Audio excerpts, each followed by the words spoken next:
எங்கே போயிடும்னா தீபாவளி, அதாவது புரட்டாசி முடிஞ்சு தீபாவளிக்கு அன்னைக்கு வந்து பார்த்திங்கன்னா காலையில் மட்டன் எடுக்கிறதுக்கு கடைக்கு போனேன்.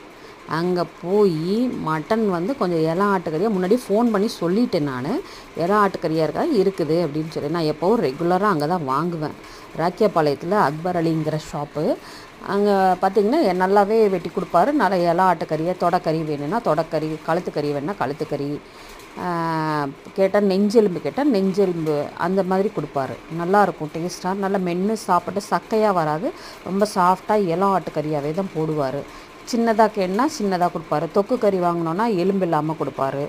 நல்லா பீஸ் வந்து பார்த்திங்கன்னா நம்ம கை உள்ளங்கை அகலத்துக்கு வெட்ட சொல்லுவேன் நான்.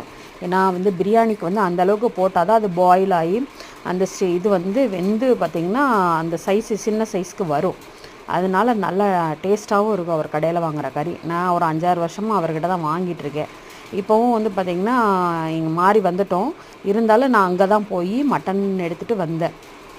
லெக் பீஸு அந்த மாதிரி வந்து கொத்துக்கு தனியாகவும் இந்த மாதிரி டிஃப்ரெண்ட்டாக போகிறோம். தீபாவளிக்கு புரட்டாசி முடிஞ்சு இந்த கடையில் போய் கறி எடுத்துகிட்டு வந்தேன். நல்லா டேஸ்ட்டாக இருந்தது. நல்லா நீட்டாக வெட்டியும் கொடுத்தாரு. நெஞ்செலும்பு போட்டார், நல்லி எலும்பு போட்டு கொடுத்தாரு. நல்லா நீட்டாக வெட்டி கொடுத்தாரு. நீட்டாகவும் பேக் பண்ணி கொடுப்பாங்க. ஓகே ஃப்ரெண்ட்ஸ், உங்களுக்கு வேணும்னா பிடிச்சிருந்தேன்னா நீங்களே தீபாவளி எப்படி கொண்டாடினீங்கன்னு ஷேர் பண்ணுங்கள், கமெண்ட் பண்ணுங்கள், சப்ஸ்கிரைப் பண்ணுங்கள், ஃபாலோ பண்ணுங்கள். ஓகே ஃப்ரெண்ட்ஸ், எல்லோரும் ஸ்வீட் சாப்பிட்டீங்களா? சந்தோஷமாக கொண்டாடினீங்களா? ஏன்னா யார் கமெண்ட் எனக்கு தெரிஞ்சு மேக்ஸிமம் வரல, லைக் மட்டும்தான் வந்துட்டுருக்குது. கமெண்ட் ஏதாவது தப்பு இருந்ததுன்னா சொல்லுங்கள், தப்பு இல்லை, நான் அக்செப்ட் பண்ணிக்கிறேன். ஏதாவது தவறோ வேறு ஏதாவது வீடியோஸ் இந்த மாதிரி போடணும், வேறு எந்த வீடியோஸ் போடணும் எனக்கு தெரிஞ்ச அளவுக்கு நான் போட்டுட்ருக்கிறேன். பட் நானே தான் சிங்கிளாக தான் வீடியோ எடுத்துகிட்ருக்கிறேன். இது நான் வந்து தனியாக சொல்லணும்னு அவசியம் இல்லை.